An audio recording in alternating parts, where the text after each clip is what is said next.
అమెరికాలో మేముండే ప్లేస్‌లో మన ఇండియన్ గ్రోసరీస్ ప్రైసెస్ ఎంతుంటాయని చాలామంది కామెంట్స్‌లో అడిగారు. రండి చూద్దాం. రాక్ సాల్ట్ వచ్చేసి $328 అరౌండ్.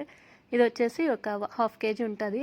ఇదొచ్చేసి తమిళనాడు మిక్సర్. ఈ మిక్సర్ ప్యాకెట్లు ఎక్కడ చూసినా ఈ తమిళనాడువే ఉంటాయన్నమాట. అక్కడ ఫేమస్ కదా! $330 పర్ 340 గ్రామ్స్ అనమాట. ఒక్కొక్క గ్రామ్ ఒక్కొక్క రూపీ వేసుకోండి. నెక్స్ట్ వచ్చేసి బ్రిటానియా వేఫర్స్. ఇది ఇండియా నుంచి తీసుకొస్తూ ఉంటారు కాబట్టి రేట్ ఎక్కువ ఉంటుంది ఇక్కడ. $360 అండి ఇది ఒక్కొక్కటి. మన దగ్గర అయితే జస్ట్ ఒక $30కి దొరుకుతుంది కదా. ఇది వచ్చేసి రెడ్ చిల్లీ 100 గ్రామ్స్ వచ్చేసి $250. అండ్ ఇది వచ్చేసి శనగపిండి $330 అనమాట. 900 గ్రామ్స్ ఉంటుంది శనగపిండి తర్వాత బియ్యపిండి చూద్దాం రండి. బియ్యపిండి వచ్చేసి $1 తక్కువ ఉంటుంది శనగపిండి కంటే కూడా. $250. అది ఎంత 900 గ్రామ్స్ ఇది కూడా. నెక్స్ట్ వచ్చేసి మనకి ఎంత ఇష్టమైన పానీపూరి వచ్చేసి $330. నెక్స్ట్ వీడియోలో కంటిన్యూ చేద్దాం.